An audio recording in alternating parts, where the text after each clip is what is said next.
It's a great joy for me this evening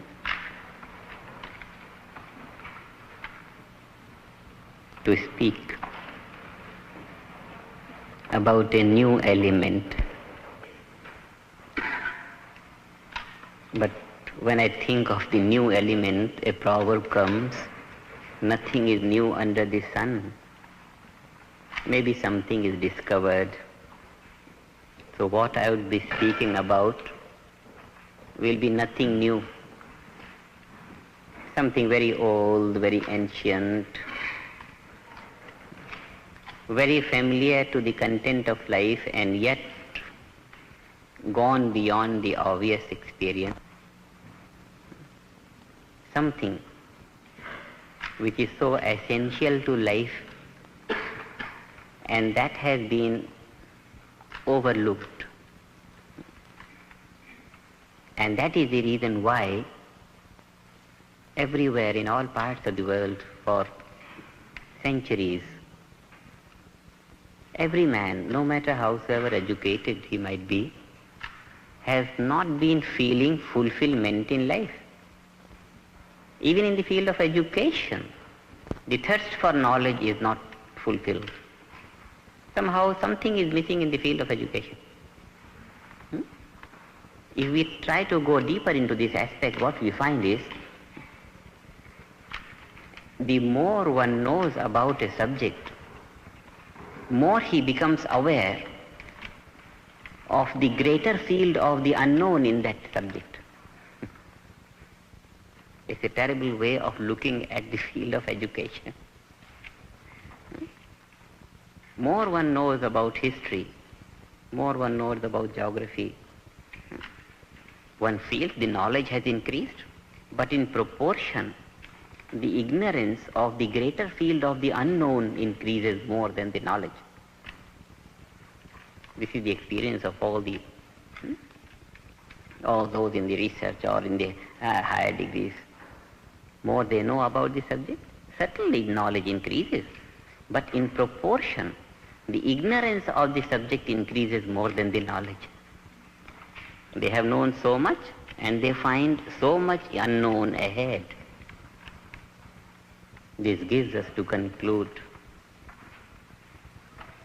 present system of education has only the strength of exciting the thirst for knowledge and not able to satisfy that thirst. That is the reason why even in the field of education there is no satisfaction. And when there is no way of satisfaction in the field of knowledge, life of the educated people can only remain unfulfilled. And this is the situation throughout the world for all the times in history. This evening we will discover what has been missing. And having found something precious missing, we will try to incorporate that in our education and make it fulfilled. What is the way to use the full mental potential? It should be the duty of the education to enable a man to at least use one's full potentiality. This aspect is missing. The unfoldment of one's full potential is carried out by the process of locating the source of thought within, and therefore providing foundation to the basic, to the whole system of education amounts to unfoldment of one's full potential. Both things mean the same thing.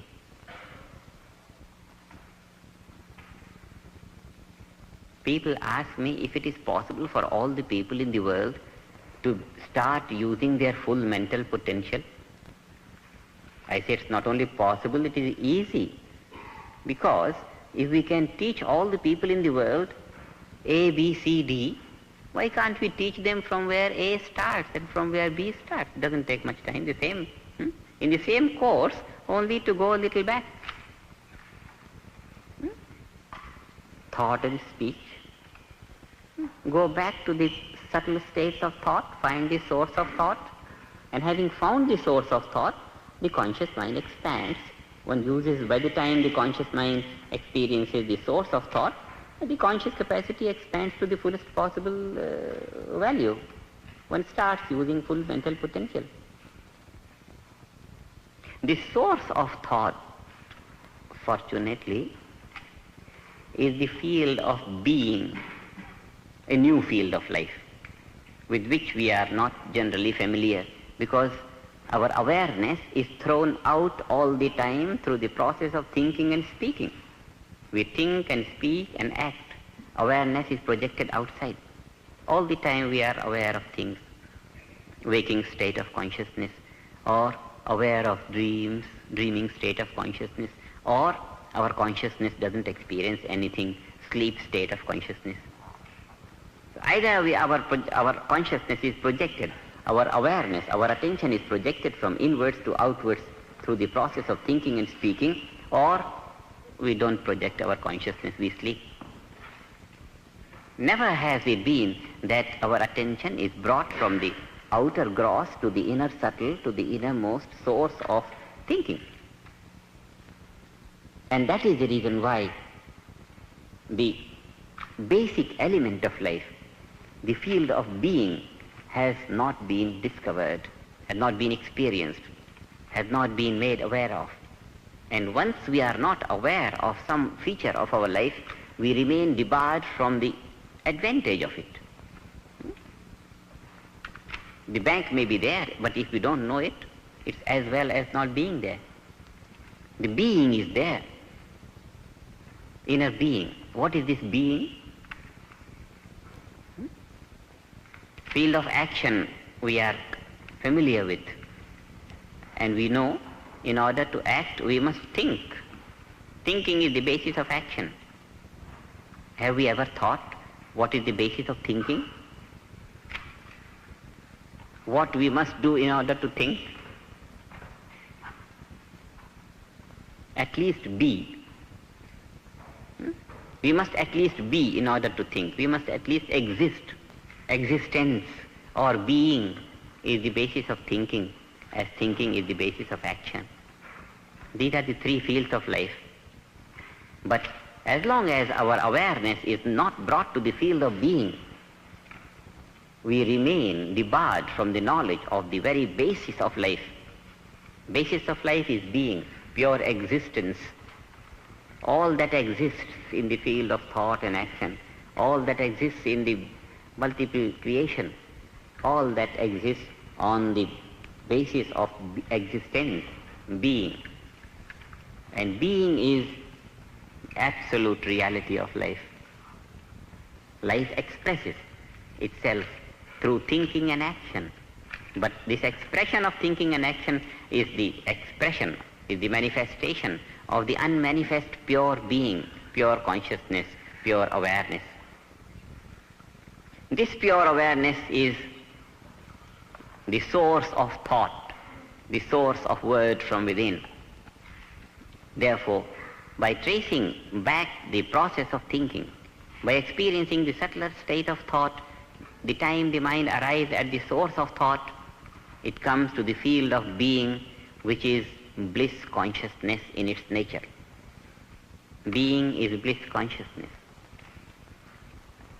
Throughout the world, the same contention that if you want to be spiritual, you have to abandon the material, and if you are materially minded, then you can't enjoy the spiritual bliss consciousness, either this or this. But it's not that. We are born to enjoy this, and this with this. Outer and inner, material and spiritual.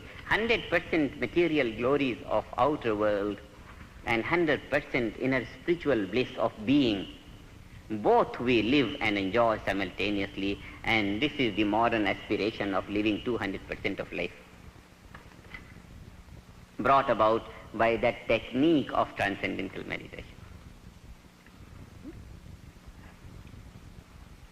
When the outer life is moving towards inner, and when the inner life brings fulfillment to the aspiration of outer life, because it is bliss consciousness, it's infinite happiness, and the search of outer is always towards the happiness.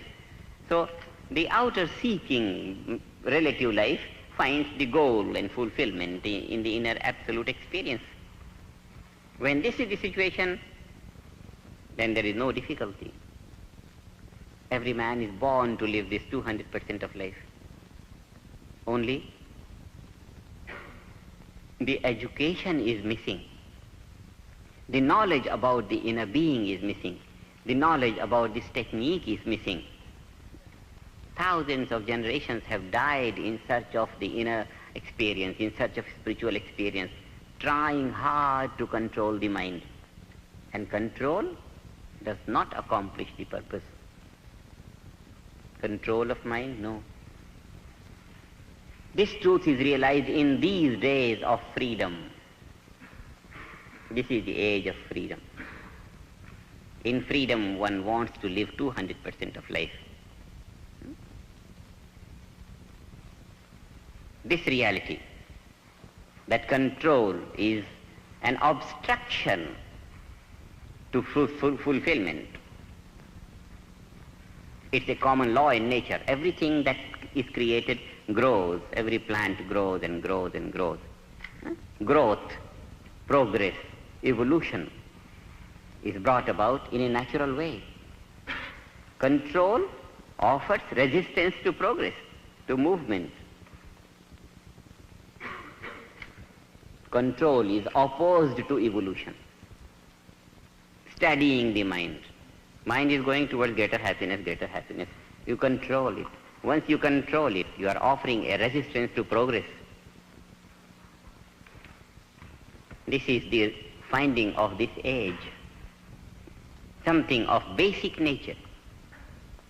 This one basic mistake about the nature of mind and about the nature of inner being is responsible for hundreds of generations to continue to suffer. With this pool of happiness inside, with this ocean of happiness inside, with this bliss consciousness, which is the nature of the mind, the essential nature of the mind is bliss consciousness. With this ability, there is no reason for any man to suffer on any account. But without the contact with this inner treasury, all suffering prevails, all peacelessness continues. Once we have found this fact, we can only feel sorry for all these hundreds of generations which have gone by, trying to work hard on the principle of control and accomplishing stress and strain continuously. That's not the way to fulfillment. Transcendental meditation, natural, simple method. Mind wants to enjoy more. It provides the experience of finer state of thought which is more charming. Increasing charm in the inward direction draws the mind automatically without mind trying to go that way. It is found gone that way. This is transcendental meditation, which connects the outer material glories of life with the inner spiritual being. By alternating the experience of inner being and outer waking state of consciousness, inner pure transcendental consciousness, outer waking state of consciousness, alternating these experiences, the nervous system gains the ability of reflecting both states of consciousness simultaneously, inner and outer. Waking state of consciousness and bliss consciousness both begin to be reflected by the same nervous system at the same time. And this is the state of integration. It needs only a few days or a few months of going in and coming out, that's all. Diving in and coming out and diving in and coming out. And for diving, what we do? Just take a correct angle and let go. The whole process of diving is automatic. And going in and coming out equally automatic. Only we have to take a correct angle. In transcendental meditation, we just have to take a correct angle, and the mind goes by itself and comes out by itself It goes to enjoy the bliss consciousness of the unity of being and comes out to enjoy the variety of relative states of existence. So there is joy of variety in the outside, there is ocean of happiness inside. We experience in and out. Whenever we want to experience the unity of bliss, we go that way. Whenever we want to enjoy the variety and waves of happiness, come out in the relative and enjoy. Material life is absolutely compatible with the spiritual experience. It's not that one had to shun the gates and then of the material life and then enjoy the spiritual life. No. Inner living room and outer garden both belong to the same owner. Sometimes outside, cold of the garden, and sometimes warmth of the living room, and sometimes in and sometime out. And then if we are wise, we can have the glass, the walls made of glass, so remaining in the warmth of the living room, enjoy the green of the garden outside. This living in and out at the same time is the wisdom of life. This is called knowledge.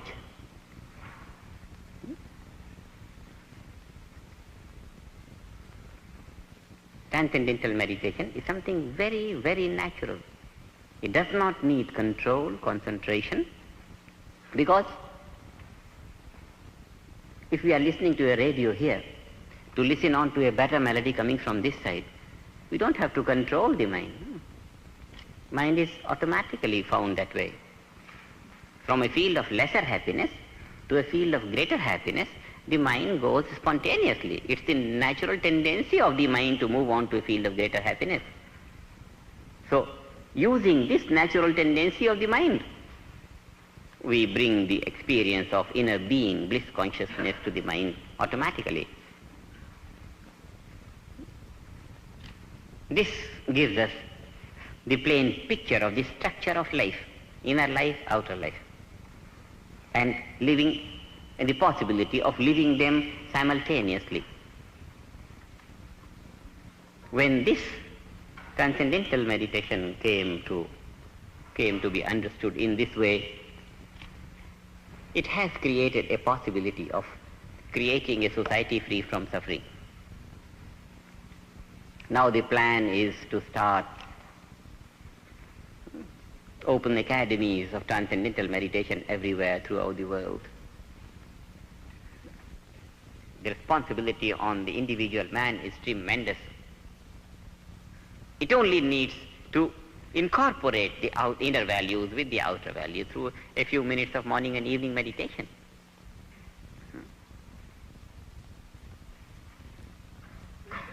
Knowledge of law is all right, but the citizen has to be spontaneously law-abiding.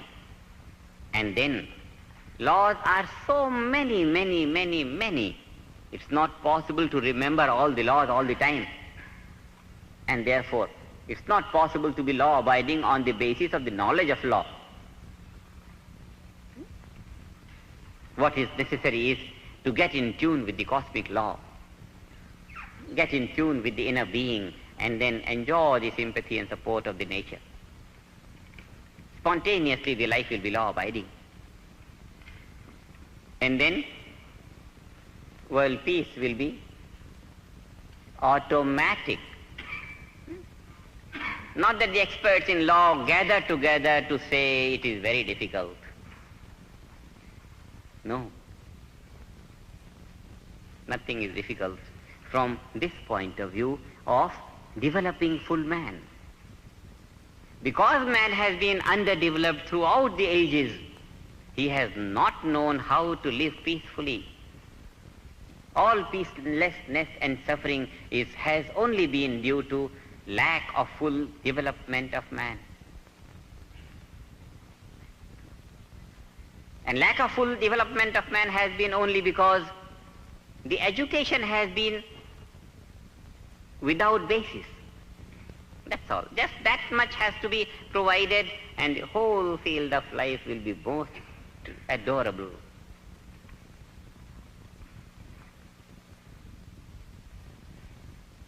This is one simple message of incorporating that missing link of being through a simple natural technique of transcendental meditation in order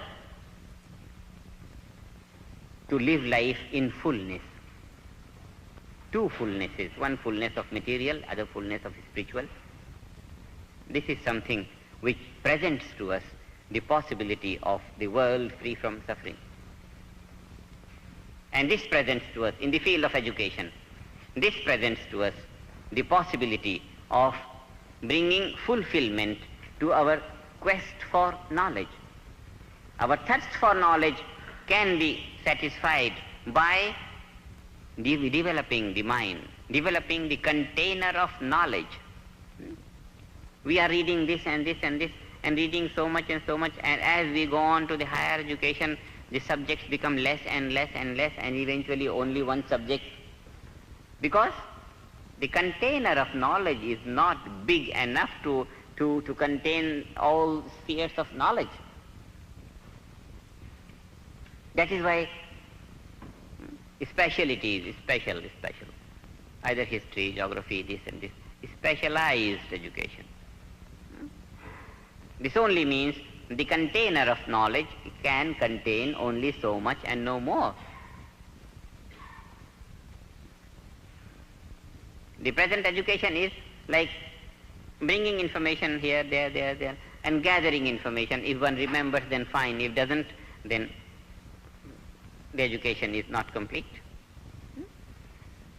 What is necessary is, it's like we are given a knife to cut the vegetable and keep on cutting the vegetable, and then cut the vegetable in triangles and quadrants and this different design. Fine. But what about sharpening the knife?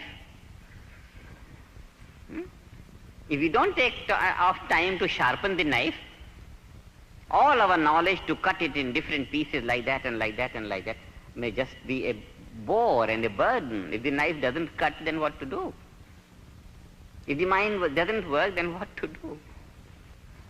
So with meditation, we sharpen the mind. Sharpen the mind means expand the mind, clear mind. With clear mind, we study as much as is possible. All the branches of learning in the relative field are highly essential, but the container of knowledge should also be enlarged. The mind should also be sharpened. The mind should also be developed. And the man should not remain using only a small portion of the mind. No.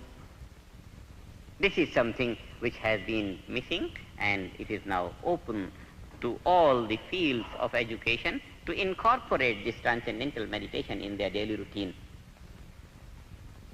It's very heartening for me that within the last 2 years, this transcendental meditation has been adopted by the students of different universities in the world, and it is spreading in the lives of the youth so fast that it's just a great, a matter of very great pride and joy to see that the youth of the world, on whose shoulders lies the responsibility of the coming world, are really sensible. People ask me why the youth have taken to be so much. I say because they are the youth of the jet age. The youth of the jet age go faster than the youth of the what age? Bicycle age or motor age or something. Youth of the jet age, if they see something good, fine, go ahead, adopt it, and one step ahead they have gone. The aspiration of modern mind is so laudable. We want to accomplish this and this and this and this. We want to live in moon and we want to live on the earth, and aspirations are great.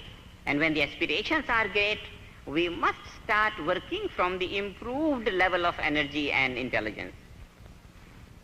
If we don't increase our level of energy and intelligence, and remaining on the same level of energy and intelligence, we can only make ourselves miserable. A wave in the ocean wants to rise high and dash against the hill to clear the way for all times. But then The aspiration to rise high is very laudable, it's very praiseworthy. But only the activity of rising high will not do. The activity of rising high has to be supplemented by the horizontal activity of amassing more water at the base. And then the integrity of the wave will be maintained, the wave will be integrated, and then the whole ocean could rise up in one wave. And that's the formula for rising up high in activity. That the increasing activity in the field of